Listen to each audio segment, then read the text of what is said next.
Hello friends, उम्मीद होगी आप सभी अच्छे होंगे और आपकी तैयारी भी बहुत अच्छी तरीके से चल रही होगी। और आपका एक बार फिर से स्वागत है आपके अपने डी के रियल सक्सेस चैनल पर। तो आज हम इकोनॉमिक्स का टॉपिक पढ़ेंगे जो हर एग्ज़ाम के लिए इम्पोर्टेंट है। उसमें किसी न किसी एग्ज़ाम में एक या दो क्वेश्चन इसमें से देखने को मिलता ही है। ठीक है, तो फर्स्ट चैप्टर है जो भारतीय अर्थव्यवस्था के महत्वपूर्ण पहलू। इसके हम MCQ करेंगे जो प्रीवियस एग्जाम्स में बहुत बार पूछे गए हैं, जो SSC, UPSC, HSC जो सब में आ चुके हैं। ठीक है, तो ध्यान से पढ़ेंगे। तो देख लेते हैं फर्स्ट क्वेश्चन, भारतीय अर्थव्यवस्था कैसी है? ऑप्शन ए पूंजीवादी व्यवस्था, ऑप्शन बी साम्यवादी अवस्था, ऑप्शन सी संतृप्त अर्थव्यवस्था, ऑप्शन डी मिश्रित अर्थव्यवस्था। तो इसका राइट आंसर क्या हो जाएगा आपका? Option D. तो कैसी है जी ये भारतीय अर्थव्यवस्था? कैसी है? मिश्रित है ये, मतलब ये मिक्सचर है दोनों का, पूंजीवादी भी है और साम्यवादी भी है। ठीक है, इसको याद रखेंगे। नेक्स्ट क्वेश्चन देखेंगे, क्वेश्चन नंबर सेकंड, मिश्रित अर्थव्यवस्था का क्या अभिप्राय है? ऑप्शन ए अर्थव्यवस्था में कृषि और उद्योग दोनों को बढ़ावा देना, ऑप्शन बी सरकारी एवं निजी क्षेत्र का सह अस्तित्व, ऑप्शन सी अमीर एवं गरीब का सह अस्तित्व, ऑप्शन डी छोटे और बड़े उद्योगों का सह अस्तित्व। तो इसका राइट आंसर क्या हो जाएगा आपका? ऑप्शन बी इसका आपका राइट आंसर हो जाएगा। जो मिश्रित अर्थव्यवस्था है उसमें सरकार भी काम करेगी और निजी क्षेत्र भी काम करेंगे। जब दोनों मिलकर काम करेंगे तो वो कौन सी अर्थव्यवस्था होगी? मिश्रित अर्थव्यवस्था। ठीक है, नेक्स्ट क्वेश्चन देखेंगे, क्वेश्चन नंबर थर्ड, आर्थिक विकास के दृष्टिकोण से भारत की गिनती होती है ए पिछड़े राष्ट्र के रूप में, बी विकसित राष्ट्र के रूप में, ऑप्शन सी विकासशील राष्ट्र के रूप में, ऑप्शन डी अर्ध विकसित राष्ट्र के रूप में। तो कौन से में गिनती होती है जी अपनी भारत की? तो इसका राइट आंसर क्या हो जाएगा? ऑप्शन सी इसका राइट आंसर हो जाएगा। विकासशील राष्ट्र के रूप में हमारे भारत की गिनती होती है। विकासशील वो होता है जो विकसित मतलब जो तरक्की कर रहा हो, ठीक है, याद रखेंगे। और अर्ध विकसित जो मतलब आधा विकसित हो चुका हो, और विकसित जैसे अमेरिका जो पूरा विकसित है। ठीक है, नेक्स्ट क्वेश्चन देखेंगे, क्वेश्चन नंबर फोर्थ, भारतीय अर्थव्यवस्था का कौन सा क्षेत्र सकल राष्ट्रीय उत्पाद में सबसे अधिक योगदान देता है? ए प्राथमिक क्षेत्र, बी द्वितीयक क्षेत्र, सी तृतीयक क्षेत्र, डी सार्वजनिक क्षेत्र। ठीक है, तो कौन सा देता है जी? ये तीन स्टेज होती है आपको, प्राथमिक क्षेत्र होता है, द्वितीयक क्षेत्र होता है, तृतीयक क्षेत्र होता है। ठीक है, तो इसमें से देखो प्राथमिक क्षेत्र जैसे हमें कच्चा माल प्राप्त किया वो प्राथमिक, द्वितीयक मतलब स्टोर में है, तृतीयक मतलब बेचा जा रहा है। ठीक है, तृतीय क्षेत्र मतलब जो उद्योग होते हैं वहां से सकल राष्ट्रीय उत्पाद में सबसे ज्यादा क्या होता है? योगदान देता है। तो वो कौन सा क्षेत्र है?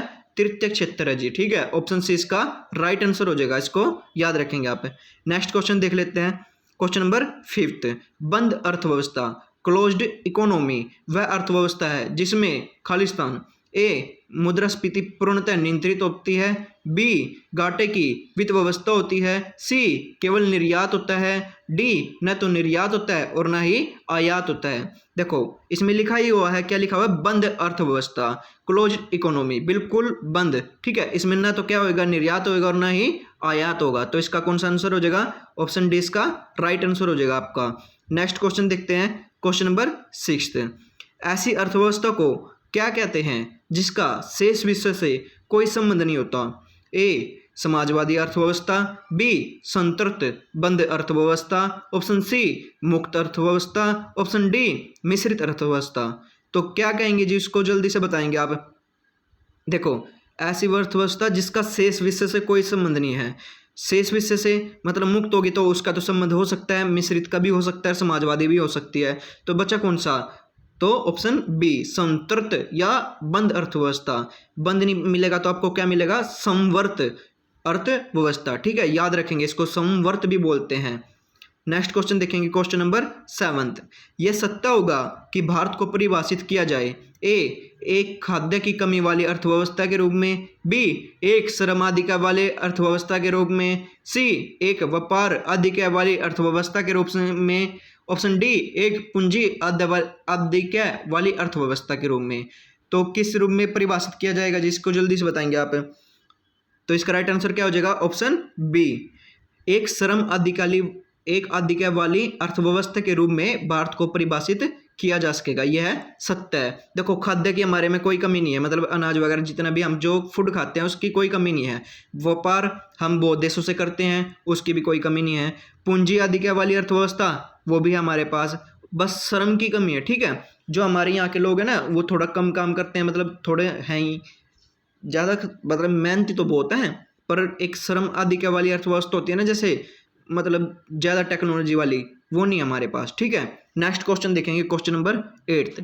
किसी देश का आर्थिक विकास निर्भर किस पर करता है? ए प्राकृतिक संसाधन, बी पूंजी निर्माण, सी बाजार का आकार, डी उपरोक्त सभी। तो इसका राइट आंसर आपको सबको पता ही होगा, ऑप्शन डी इसका राइट आंसर हो जाएगा। देखो पूंजी प्राकृतिक संसाधन हमारे पास हैं ही, जो प्रकृति से मिलते हैं। ठीक है, फिर हमारे पास क्या होना चाहिए? पूंजी होनी चाहिए उसके यूज के लिए। पूंजी होने के बाद क्या है? उसको यूज करने के लिए, बेचने के लिए, सेल करने के क्या होना चाहिए? बाजार का आकार कैसा है, बड़ा है, छोटा है, किस स्तर पर कर रहे हैं, वो तीनों चीज़ें होनी जरूरी है आर्थिक विकास के लिए। ठीक है, क्वेश्चन नंबर 9 देखेंगे। वैश्वीकरण का अर्थ है? ऑप्शन ए अर्थव्यवस्था का एकीकरण, ऑप्शन बी वित्तीय बाजार का एकीकरण, ऑप्शन सी घरेलू अर्थव्यवस्था का वैश्विक अर्थव्यवस्था के साथ एकीकरण, ऑप्शन डी अर्थव्यवस्था के विभिन्न खंडों का एकीकरण। तो इसका राइट आंसर क्या हो जाएगा? Option C. वैश्वीकरण का क्या अर्थ है? घरेलू अर्थव्यवस्था का वैश्विक अर्थव्यवस्था के साथ एकीकरण। किस प्रकार? देखो अभी सभी कंपनियां कहाँ तक पहुंच रही हैं? बिल्कुल घरों तक पहुंच रही हैं। इसलिए वो क्या करते हैं, घर घर जाकर अपने पैम्पलेट्स भी बांटते हैं, वो देने आते हैं। ठीक है, और घर घर आके ऑनलाइन जा रही है, बिल्कुल घरों तक पहुंच रही है डिलीवरी। तो वैश्वीकरण मतलब ग्लोब को, मतलब हमारी जो जरूरतें हैं उनको कहाँ तक पहुंचा जा रहा है? बिल्कुल घरों तक जोड़ा जा रहा है हमारी अर्थव्यवस्था को। ठीक है, इसलिए ऑनलाइन माध्यम का भी यूज किया जा रहा है। ठीक है, इसको याद रखेंगे। नेक्स्ट क्वेश्चन देखते हैं। वैश्वीकरण की प्रक्रिया से अभिप्राय है? ए वैश्विक व्यापार गुटों की स्थापना करना, ऑप्शन बी अंतर्राष्ट्रीय व्यापार में बाधाओं को समाप्त करना, ऑप्शन सी विश्व में एकल करेंसी लागू करना, ऑप्शन डी उपरोक्त में से कोई नहीं। अभी मैंने बताया ऑनलाइन भी, जैसे अमेजोन, तो क्या होएगा? ऑप्शन बी इसका राइट आंसर हो जाएगा, अंतर्राष्ट्रीय व्यापार में बाधाओं को समाप्त करना। हम जैसे हम आयात निर्यात करते हैं, तो इससे क्या हो जाएगा? हम बाहर से भी कर सकते हैं, किसी भी देश से कर सकते हैं। ठीक है, ऑनलाइन किसी उसमें नहीं होता। नेक्स्ट क्वेश्चन देखेंगे, क्वेश्चन नंबर 11। भारतीय अर्थव्यवस्था के वैश्वीकरण का अर्थ है? ए बाह्य ऋण का बढ़ना, ऑप्शन बी भारतीय व्यापारिक इकाइयों को विदेशों में स्थापित करना, ऑप्शन सी दूसरे देशों के साथ आर्थिक संबंध पर लगे प्रतिबंधों को यथासंभव कम से कम करना, ऑप्शन डी आयात प्रतिस्थापन के कार्यक्रम को त्याग देना। देखो अर्थव्यवस्था की बात हो रही है और वैश्वीकरण की बात हो रही है। घरेलू अर्थव्यवस्था के जोड़ने की बात यहाँ पे कही गई थी, उसके बाद अंतर्राष्ट्रीय बाधाओं को दूर करने की बात की गई। तो क्या अर्थ है उसका? कि हम क्या करेंगे? आर्थिक संबंधों पर लगे प्रतिबंधों को यथासंभव कम करेंगे, जिससे हमारा आयात निर्यात बढ़ सके और हमारा आर्थिक विकास आगे जा सके। ठीक है, तो इसका राइट आंसर क्या हो जाएगा? Option C. वैश्वीकरण के आप समझ गए होंगे, आयात निर्यात से संबंध है। ठीक है, अर्थव्यवस्था को आगे बढ़ाने से संबंध है। नेक्स्ट क्वेश्चन देख लेते हैं, क्वेश्चन नंबर 12। भारत की कुल श्रम शक्ति का लगभग कितना भाग कृषि में लगा हुआ है? Option A 43%, option B 49%, option C 54%, option D 65%। तो कितना भाग लगा हुआ है जी भारत की कुल श्रम शक्ति का? तो ऑप्शन सी इसका राइट आंसर हो जाएगा आपका 54% भाग। ठीक है, 2011 की जनगणना के अनुसार, एक क्वेश्चन पूछता हूँ, 2011 की जनगणना के अनुसार श्रम शक्ति कुल कितनी थी इंडिया की, भारत की? जल्दी बताएंगे। 2011 की जनगणना के अनुसार तो ये थी जी, 2011 की जनगणना के अनुसार हमारी थी 18 मिलियन। कितनी थी? 18 मिलियन। ठीक है, इसको याद रख लेंगे हम। अपनी कुल श्रम शक्ति थी भारत की 2011 की जनगणना के अनुसार 18 मिलियन। नेक्स्ट क्वेश्चन देखते हैं, क्वेश्चन नंबर 13। भारत में अधिकतर बेरोजगारी है, तो कौन सी बेरोजगारी है जी? ये पूछ रहा है। ऑप्शन ए तकनीकी, ऑप्शन बी चक्रीय, ऑप्शन सी घृणात्मक, ऑप्शन डी संरचनात्मक है जी ये। ठीक है, लास्ट में याद रखेंगे। तो कौन सी बेरोजगारी है अधिकतर? तो ऑप्शन डी इसका राइट आंसर हो जाएगा। ठीक है, संरचनात्मक। ठीक है, नेक्स्ट क्वेश्चन देख लेते हैं, क्वेश्चन नंबर 14। भारत में बेरोजगारी के आंकड़े एकत्रित एवं प्रकाशित करता है। जो बेरोजगारी है इसमें भारत का कौन सा स्थान है? ठीक है, इसके आंकड़े कौन प्रकाशित करता है उसमें देखेंगे। भारत में सॉरी, कि इस राज्य का ये आंकड़ा है, इस राज्य का ये आंकड़ा है। जैसे अभी हरियाणा का था, दूसरा था या पहला था, ठीक है, अभी दूसरे पे चला गया, पहले पे राजस्थान है, ठीक है। वैसे उनके आंकड़े कौन प्रकाशित करता है?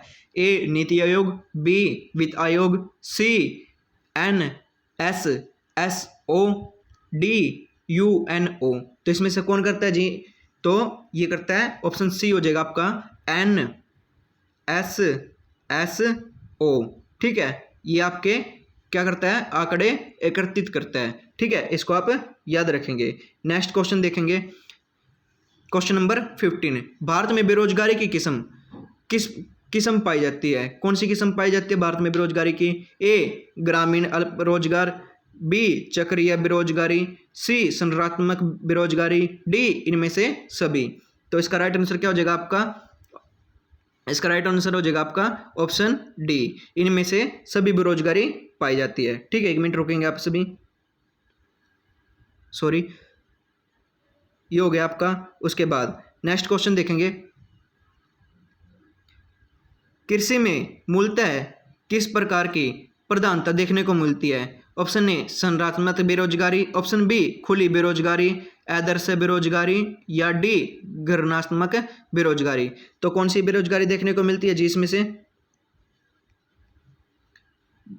1 मिनट बस आप, हाँ अब हो गया, ठीक है। कौन सी बेरोजगारी देखने को मिलती है कृषि में? तो कृषि में जी आदर्श बेरोजगारी। कौन सी बेरोजगारी? आदर्श बेरोजगारी देखने को मिलती है। आपको पता ही चल गया होगा आदर्श मतलब कृषि में जब लोग काम तो करते हैं पर उसमें बेरोजगारी बहुत होती है, ठीक है। इसको आप ऐसे याद रखेंगे। क्वेश्चन नंबर 17 देखेंगे, कृषि में बेरोजगारी का स्वरूप देखने को मिलता है। ए संरचनात्मक बेरोजगारी, बी मौसमी बेरोजगारी, ऑप्शन सी घृणात्मक बेरोजगारी, ऑप्शन डी इनमें से सभी। तो कौन सी देखने को मिलती है? तो इनमें से सभी। इसमें संरचनात्मक भी मिलती है, मौसमी भी मिलती है और घृणात्मक भी मिलती है। मौसम के अनुसार कृषि में बेरोजगारी आती है, आपको पता है। घृणात्मक मतलब जब उनको संघर्ष करना पड़ता है, और संरचनात्मक तो हमारी अधिकतर बेरोजगारी है ही भारत में, ठीक है। नेक्स्ट क्वेश्चन देखेंगे, क्वेश्चन नंबर 18। प्रच्छन्न बेरोजगारी का अर्थ है ए काम करने के इच्छुक होना और काम न मिलना, बी पूरा वर्ष भर प्रत्येक दिन काम न मिलना, ऑप्शन सी विशाल श्रमिक शक्ति को नियोजित करने के लिए पूंजी संरचना का अपर्याप्त होना, ऑप्शन डी अवस्था से अधिक लोगों का कार्यरत होना। ये बहुत इंपॉर्टेंट क्वेश्चन है, प्रच्छन्न बेरोजगारी क्या होती है, पूछा गया है बहुत बार। तो प्रच्छन्न बेरोजगारी क्या होती है जी? इसका राइट आंसर हो जाएगा ऑप्शन डी, अवस्था से अधिक लोगों का कार्यरत होना क्या कहलाता है? प्रच्छन्न बेरोजगारी कहलाता है, ठीक है। नेक्स्ट क्वेश्चन देखेंगे, क्वेश्चन नंबर 19। भारत में ग्रामीण क्षेत्रों में कौन सी बेरोजगारी सर्वाधिक पाई जाती है? ऑप्शन ए मौसमी बेरोजगारी, ऑप्शन बी आदर्श बेरोजगारी, ऑप्शन सी उपरोक्त दोनों, ऑप्शन डी इनमें से कोई नहीं। तो ये कौन सी पाई जाती है जी ग्रामीण क्षेत्रों में? तो इसका राइट आंसर क्या आ जाएगा? ऑप्शन सी उपरोक्त दोनों। मौसमी बेरोजगारी भी पाई जाती है और आदर्श बेरोजगारी भी पाई जाती है। नेक्स्ट क्वेश्चन देख लेते हैं, आज का लास्ट क्वेश्चन रहेगा ये, क्वेश्चन नंबर 20। वर्तमान समय में देश में किस प्रकार की बेरोजगारी की समस्या बहुत ज़्यादा बनी हुई है? ठीक है। ए ग्रामीण बेरोजगारी, बी शहरी बेरोजगारी, ऑप्शन सी शिक्षित बेरोजगारी, ऑप्शन डी खुली बेरोजगारी।